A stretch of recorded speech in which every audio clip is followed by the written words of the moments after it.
जिस किसी को भी चाहो वो बेवफा हो जाता है।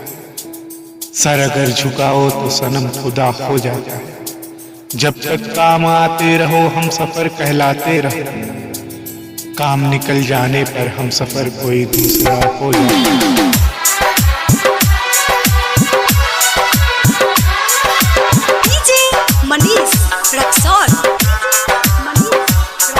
Presented by Look Music। पियावा के घरे डोली जहिया तोहर जाई, साँच कहतानी जुदाई ना सहाई। हो जइबू तू दूर नूर हमसे पाराई, साँच कहतानी जुदाई ना सहाई।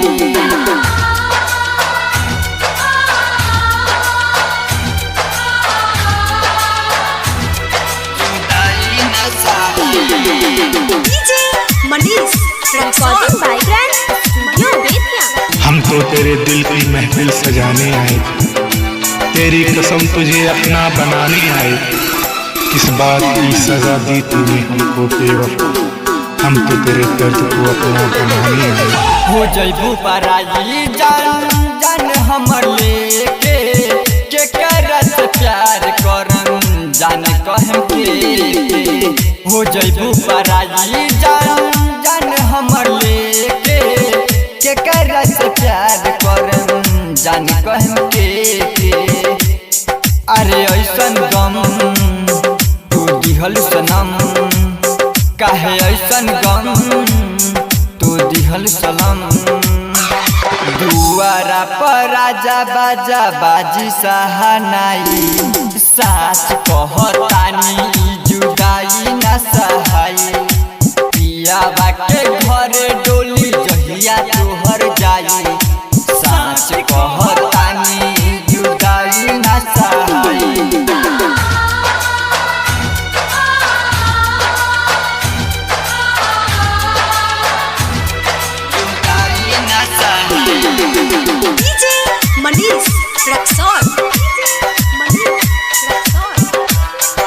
मेरे कलम से लफ्ज़ खो गए शायद, आज वो भी बेवफा हो गए शायद। जब नींद खुली तो पलकों में पानी थी, मेरे ख्वाब मुझ पे रो गए शायद। राइटर पेंदर तड़प रह जाई, अखिया के सोजा तोहर होई विदाई। राइटर पेंदर तड़प रह जाई, अखिया के सोजा तोहर होई विदाई। छोड़ दिहलू साथ तू कके घाट, छोड़ दिहलू साथ तू कके घाट। और जुन केला के संघावा में जाई, साच कहतानी जुदाई ना सहाई। पियावा के घरे डोली जहिया तोहर जाई, साच कहतानी जुदाई ना सहाई। Recording by Grand Studio, India।